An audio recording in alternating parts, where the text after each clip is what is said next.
Good morning. I have a lot of slides. Thank goodness their pictures say 1,000 words. The good old days.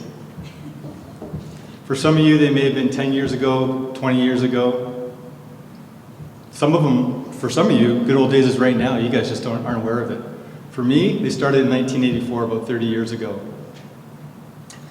I had just finished my second year in university and was looking for a job, and I stumbled across a company that made hats. Not any type of hats. They made shithead hats.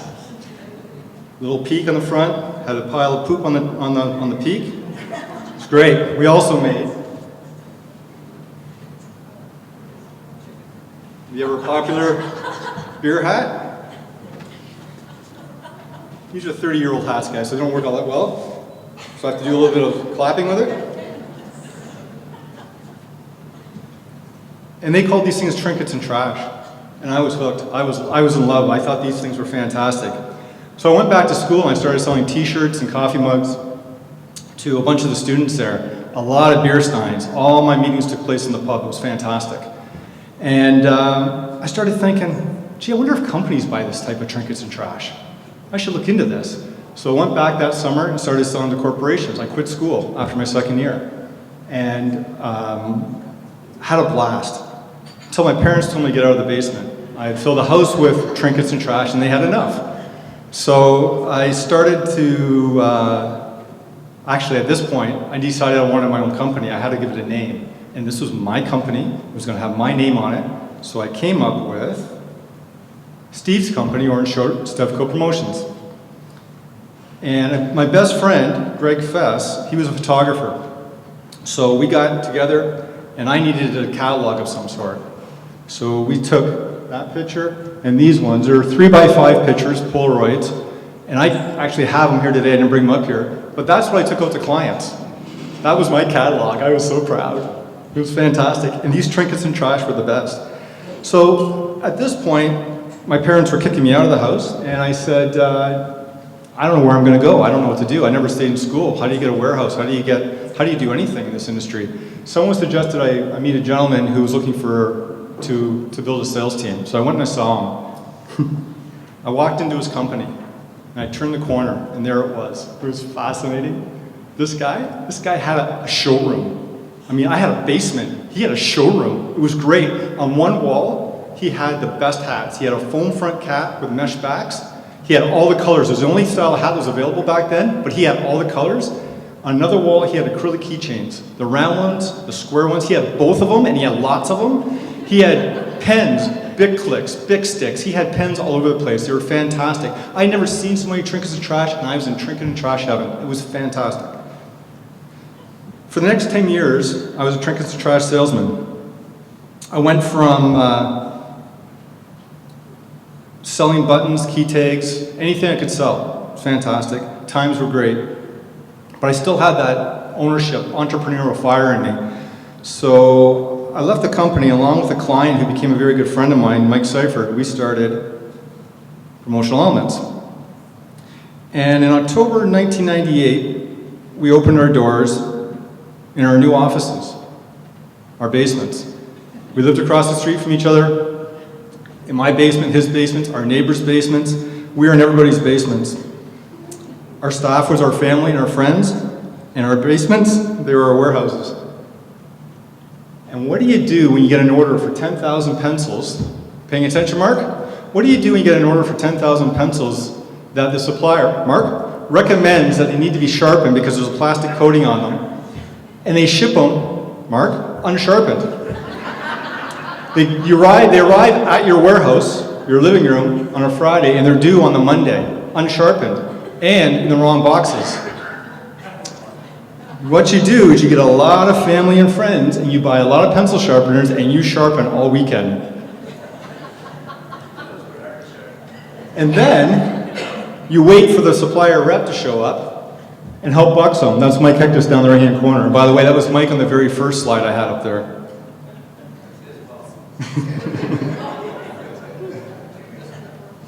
And by the way, that order we got delivered on time, and then we found out the next day the promotion that they had to be there for that day, that event was canceled because the other suppliers missed the deadline.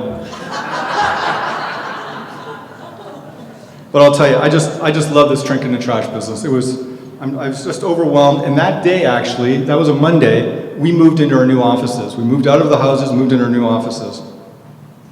And we started to grow. We added staff, we added clients.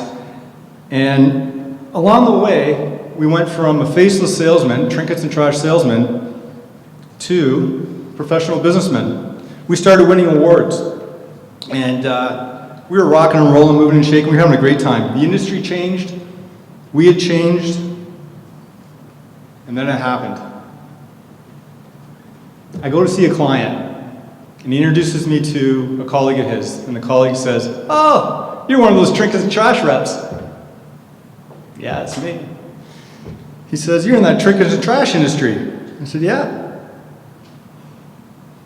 And went about our meeting, and whenever anybody called me trinkets and trash, I just let it roll down my back. I'd heard it for 20 years at this point. It didn't bother me, I laughed. But this guy, he got to me. He did it in a condescending, arrogant tone. And this is my life, this is how I fed my family, it's how I fed my staff, it's my career, and he really just ticked me off that day. I just wanted to slug him one. So, I went back to my office and I started wondering, why don't we get the respect in the industry that we deserve? In fact, when it comes to talking about advertising in Canada, we're not even mentioned, guys. It's TV, radio, print, billboards, and nowadays, digital. We're not even mentioned in the equation. We're not even part of the conversation. $3.5 billion for TV. Digital advertising is going to be almost $6 billion this year. In our industry, now we're doing $4 billion. Back then we were doing $3.5 billion. And we're not even in the conversation. So later that day I was sitting in my office and thinking, why is that? Why do people call us trinkets and trash? Why don't we get respect? Why don't we get any credibility? We had a professional company. We carry ourselves professionally, as I like to think we do. So why? Why trinkets and trash?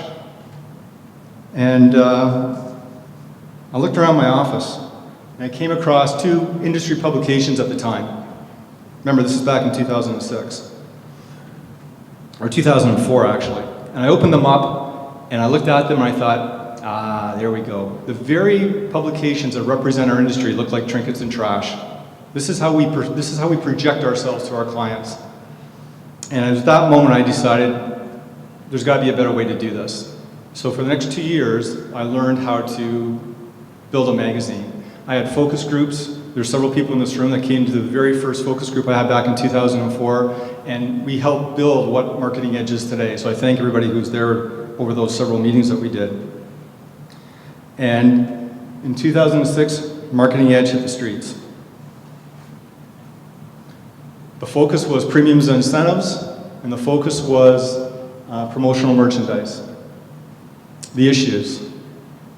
We covered, oh, I need my glasses for this one. There we go. We covered the different things, the issues that were popular in the industry. And all these things you're going to see now are over a period of the last 7, 8 years. But we cover the trends, whether they're QR codes or e-commerce stores. We try to be on top of what the trends are. We talked about workplace issues, putting safety incentives in place for your team, your staff. Incentives, whether they're safety incentives, sales incentives, whatever it happens to be. The gift card debate, and there's Mr. Hectus again on the left, but the gift card debate. What's better, gift cards or promotional merchandise? We cover those stories. Educational issues. Anything we put in the magazine, it goes out to distributors and end users, but we really try to focus all our attention on the end user. We figure the distributors get it. So we want to focus on the end users, we want to educate the end users, we want to teach them about how to use promotional merchandise and what are the things that they need to know as they do their job. So in this particular case, it was compliance. The environment, how important the environment is and how we have eco-friendly products in our industry.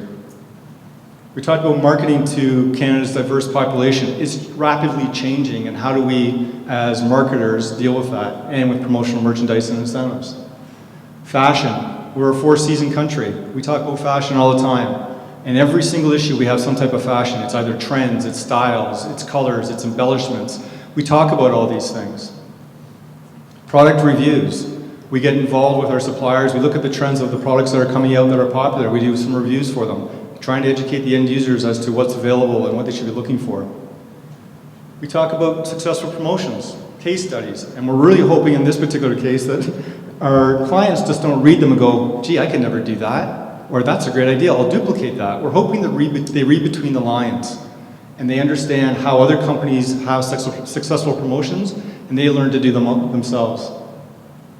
Obviously, we talk about the PPPC, we talk about the Momentum Awards, we talk about the Hall of Fame people, the different events that are coming up. We have articles on them, we have ads for them. We do the Top Products Awards, and this is a fantastic thing that the suppliers can get involved in, is send us your items when we ask for them. We have a great judging day where we bring in a distributor and an end user. They walk around in a team talking about the items. They judge them independently, and then when we narrow them down to our top 10, we have them go around the table and we have a full discussion about why the items should be what they are, and that's how we come up with our top 10, 13, 14, or 15 items, depending on what year it is. This particular year, Calmer Pen won for their engineering pen. And Tierney got it. She understood what to do with this information. She had won. Not only did she get the front page or the front cover of the magazine, she also got a full-size page on the inside. Between those two, it's about $7,000, $7,500 worth of revenue that she got. National exposure within our publication. She took that information, she made billboards, she made signages similar to this. She put them at the trade show, she sent out email blasts. She's marketed her success. That's what you do, suppliers. When you win something like this, we had 15 winners this year. I saw 2 do something to promote the fact that they had won. You guys can really get on board, use this to your benefit, and promote it. I know for a fact that when that hit the street, she got an order in the first week for that pen because it was in the magazine. Work and play. This is a section of the magazine that I just love. We talk about, I wanted to get into the human interest side of our industry, and not just the products themselves. It's the people behind the products, and I wanted to talk about how they relate to the industry, what their involvement in the industry is, but also what's the stuff behind the scenes that they do that we may not know as individuals, as readers.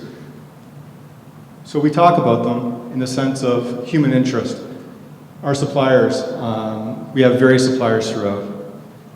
We deal with our distributors, human insanity, I think they are. And then we have our clients, our human gods, they keep us alive. We talk about these people. And there's another one that we're missing. It's, oh yeah, multi-lines. The human freaks of our industry. Sorry, David. But if you guys know anybody that has a real big impact on our industry and has an interesting hobby that they do, please let us know. You get full exposure in the magazine for it. Double page spread. It's great for your company, it's great for your own personal branding. So have a voice. These are the people in the industry that have written for the magazine and contributed over the years. The best way for you guys to get involved is to either offer us an idea for an article, or better yet, write one yourself. It's awesome PR for your companies. It's fantastic personal PR for yourselves. Have a voice.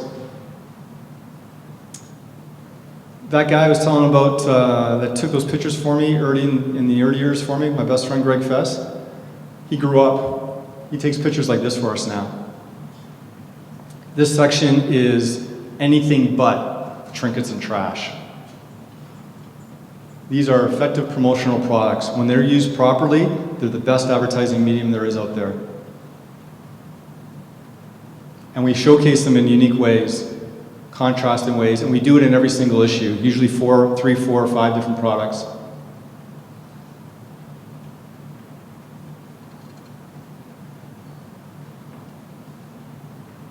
And then our suppliers are advertising. Our advertisers over the years have changed, and their advertising has changed, and they get why Marketing Edge was started. They get the purpose to raise the perception of the industry and to build the industry and themselves.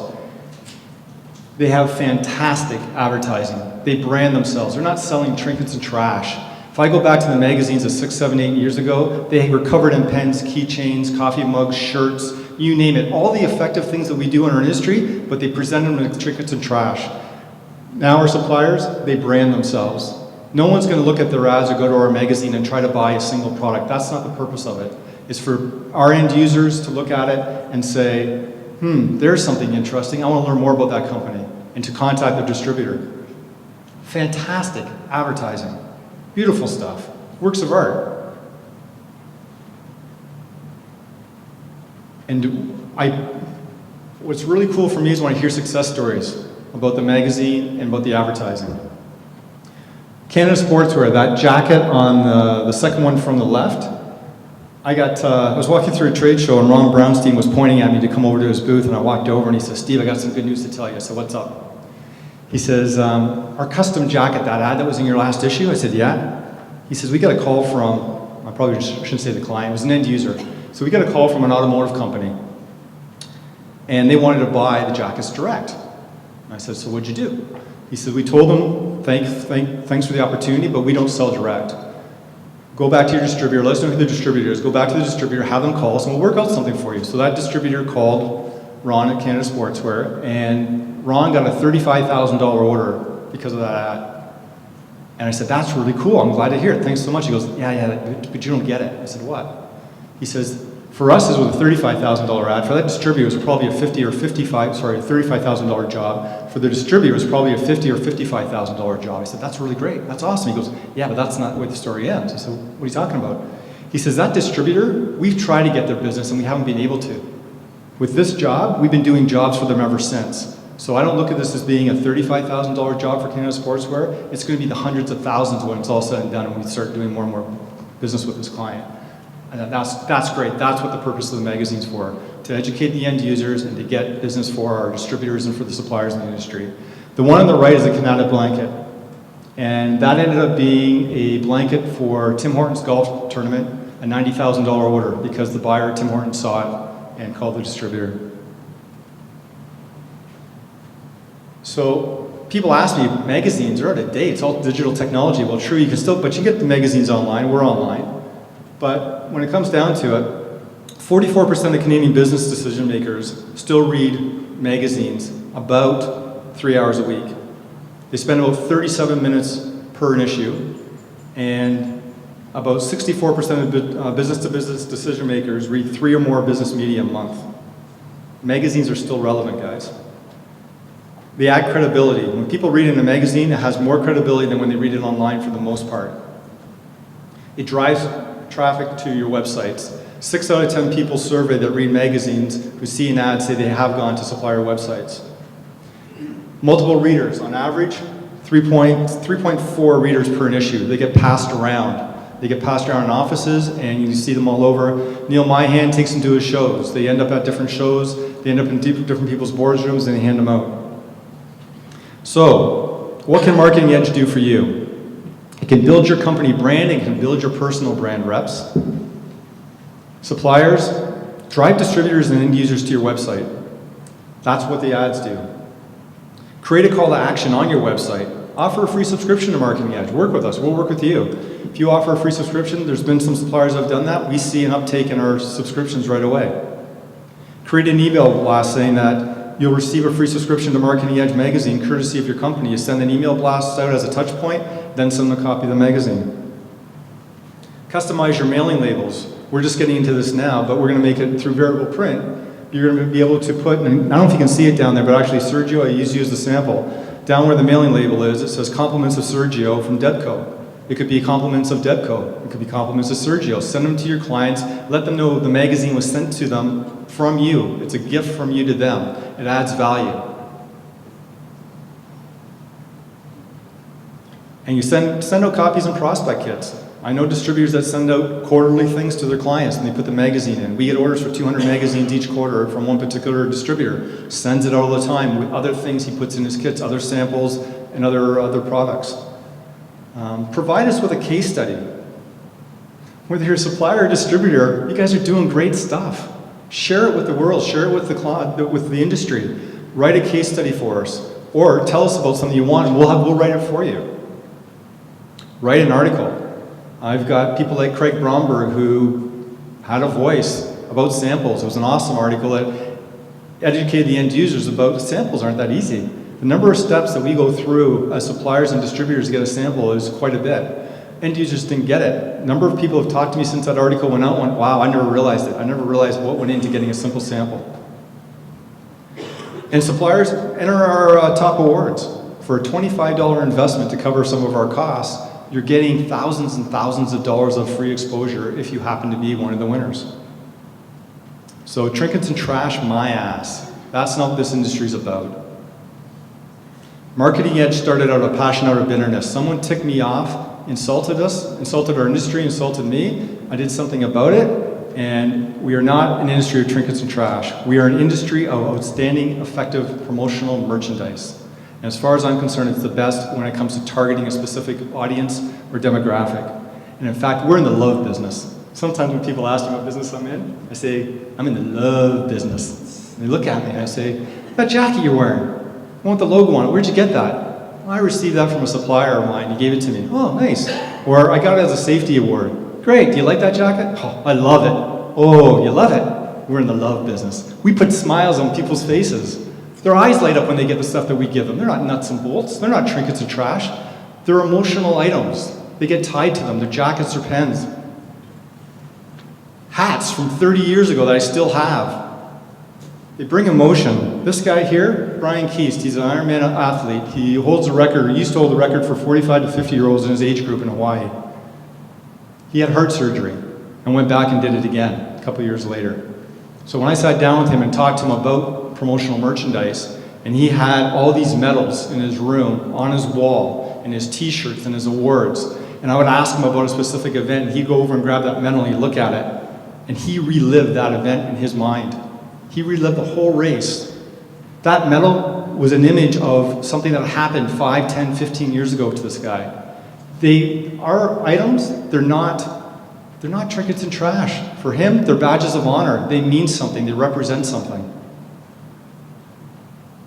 So, in closing, I believe in our industry. I believe we deserve to be respected and appreciated. I believe we are the best advertising medium there is, especially when you target to a specific audience. And I believe we need to take pride in our industry. Marketing Edge tries to capture the essence of how great our industry is. Marketing Edge, it's a Canadian magazine, for Canadians, by Canadians. I'm glad you read it. If you have any suggestions, any ways that we can improve it, any ways we can get you involved in it, please see me, send me an email, come talk to me. We'd love to get involved with you. Thanks.